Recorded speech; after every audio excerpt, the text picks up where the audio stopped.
hello again, my history buffs and buffoons. A lot of people being like, history insanity.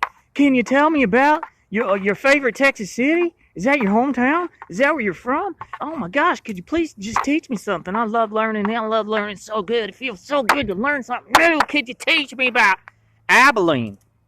It's pronounced Abilene. Okay. This is what we refer to as the future great city of West Texas. Now, you got to forgive me a little bit. My printer was running out of ink, okay? But the important thing is I credited the quotation to J. Stoddard Johnson, and that is in the Railroad Official, okay? That's an official statement by J. Stoddard Johnson himself. Now, the first thing I want you to know about Abilene is it's got good ranch land for beef production, okay? Now, if you don't know what a beef is, there you go. There's a beef growing connoisseur down in Abilene, West Texas. Okay, plentiful land for diversified farming. Hey, there's a farmer, Farmer John. Hey, Farmer John, what kind of crops you got out there on your diverse? You got some diverse crops. Diversity is our strength. Named after Abilene, Kansas. Lame. Come on. You know what? This land, this beautiful, plentiful, good ranch land out here in West Texas reminds me of.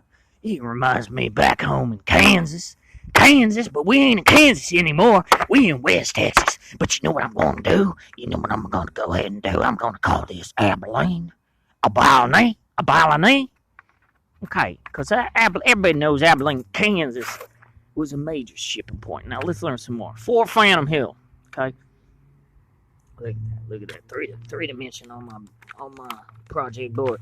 First settlement in the Abilene area. Phantom Hill. Fort Phantom Hill. Okay. Fort Phantom Hill, 1851 to 1855 to 1858 to 1861. That's just got all the years. Okay. Private property registered with the West Texas Historical Survey Committee. And you need some more information. Visit Abilene.com. All right. In 1876, January was one of the last Indian fires to occur. Hashtag not PC. Taylor County, 1878, named for the Taylor brothers. They died at the Alamo. Okay, remember the Alamo. 1880, Colonel C.W. Merchant and his twin brother John and some other ranchers, they came out there in West Texas and Pacific Railways, and they wanted to convince them to go ahead and out there in Kansas, we got all them cattle. We're going to go ahead and name this Abilene too. What you going to do about that? What you going to do about that? We got another Abilene all of a sudden. Now, in 1881, the railroad tracks that did come to Abilene. Now, I assume they're going to be talking about Texas right there. In 1881, also, because this was in January and in February, they opened up a post office and got some letters. Here's a love letter from your honey back in Kansas. Now, in 1881 March, a town lot auction held and Abilene is born, quote, unquote, born. By the end of the next day, 317 lots were sold, $51,000. In January 1883, the city incorporates. Suddenly, there's 2 newspapers, churches, a public school, and enough people to have a brothel and have a barbecue. Now, in 1883, Abilene wins the county seat, brings about a landslide there. Next thing you know, today, Abilene is the center of a 22-county trade area. A plentiful, diversible farmland. It's a good beef production. Now let's go ahead and check out some abundant game. I don't think this is accurate. At all. I think you done messed up putting elk. Okay, further research required. Where are your citations? You telling me there's elk in Abilene, Texas? I'm not buying it, not one bit. Friendly folks dedicated to the morality, religion, and education.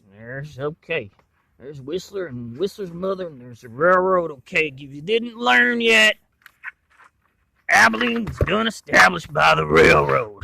There's a train. Look at that happy train just pulling some coal from Kansas. Okay, we got to get some coal out to Texas because we got plentiful diverse land. January 1, does this continue from the other one? No. This is literally the January 1 when the last Indian sailor came. My teacher might not read the. It's just filler. You could have put another picture, put a postcard of a railroad train. But this is the same thing. Indian fights and the TP Road tracks reached my post, and then next thing you know, there was a newspaper, churches, public school. Deja vu, deja vu. Okay, now here's something new. This wasn't in the other fact sheet. The first session of the Simmons College, now Hardin Simmons University, was held. Abilene Christian University done to open up September 11th, 1906. Is a chat class with me. There it was. And then the next thing you know, Camp Barkley was the training base. Now, we got one more thing to look at here. It's done called Buffalo Gap. Buffalo Gap. Buffalo girls, what you come out tonight? Ooh. Okay, you only get to hear that ASMR once. Buffalo Gap Historic Village. Okay. Show me an elk. Show me the elk of Buffalo Gap. Okay, I'm more apt to believe there's some bison out there, but there ain't no elk. Buffalo Gap Historic preserved the present history heritage of West Texas frontier. That ancient days, great herds of buffaloes favored this gap in the Callahan Divide, and it became a favorite camper. Come on, you can't. This is be a little bit professional. Don't say favored next to favored. The settlement approach. Next thing you know, there's some skirmishes. Skirmishers, hide hunters, and then the cattlemen were skirmishing over them buffaloes. And after the Indians and the buffalo passed into history, murdered. Okay, Indians and the buffalo passed into history. Here comes some settlers that came down in that gap, and they drawed its abundant water and good grazing. Within 50 years, steel rails crisscrossed the once wide land. Crisscross applesauce, horsepower no longer meant wagons, and motor cars turned up dust on a once trod by shaggy bison and Indian ponies. Learn to store this important period in Texas history among the buildings and exhibits at the Buffalo Gap Historic Village. Look at 15-bit resolution. The Texas frontier lives on in more than a dozen original buildings. Experience some of that ancient Texas among our Paleo-Indian artifacts. Rekindle your wilder times in a honeymoon suite. Imagine the past. Just go ahead, put on your imagination cap and just think real quick. If you could just imagine, look at our maps and see if you can imagine with the past.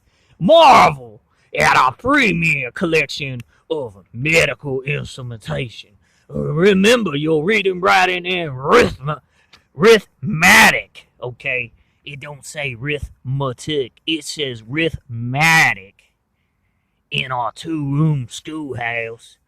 Browse our well stuff. Okay, you need to go back to school, catch up on your reading and writing and spelling, and maybe some grammarification. Browse our well-stocked store full of history, related gifts of souvenirs. Okay, just browse it. We don't even care if you buy nothing. Come on down and have a browse. Buffalo Gap Historic Village is a non-profit educational program from the Grady McWhinney Research Foundation, where everybody's favorite Texas city, Abilene, future great city of West Texas. Thank you, Torn Senator. I learned so much.